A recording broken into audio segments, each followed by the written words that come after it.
Mweri jomwe nyuma ya nkurongo cha bongo gukinywa mwitone jwa ntirimiti kuma nthiguru ciao mere njira imwe kinya ya gukiria Ûtalii aja Meru na ndene kwirikanite nyomo iji ni kwagira kiririra riacio rieru kuringana na ataramu baria bakuthingatira nyomo iji mwitone jwa ntirimiti bure ni ati itionanitie ugwati kinya buriko na ni kubwira kiririra ri.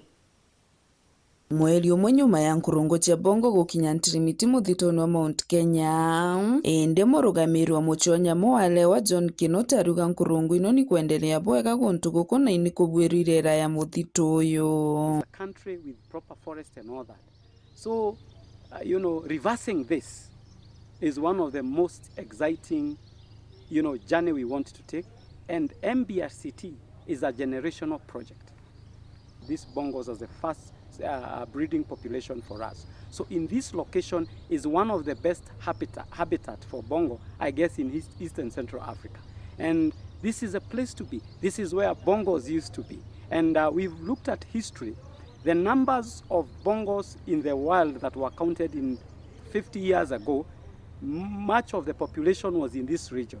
It's obviously because of predation, and a little bit more of communities obviously harvested them without knowing.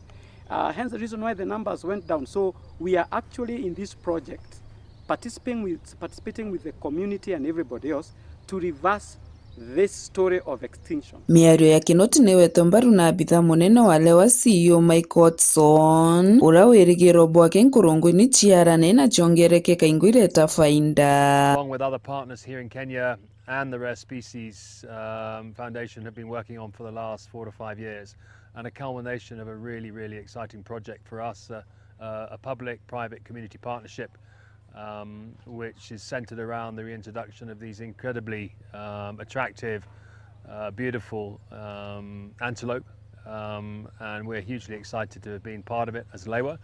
The drive up from Nairobi went really well, no problems, and the animals have been released into their new homes here on the northern slopes of Mount Kenya at about 9,000 foot, prime habitat for for bongo, and we hope they settle in quickly and start to do what they do best, which is breed and produce more bongos, so that we can eventually, within the next few years, start to release animals onto the broader Mount Kenya ecosystem to re-establish a healthy population of mountain bongo here in Mount Kenya. Kuma gicigo mbunge kia Bure nkiripotera wero wikendi nio kambitaga ki Mutegi.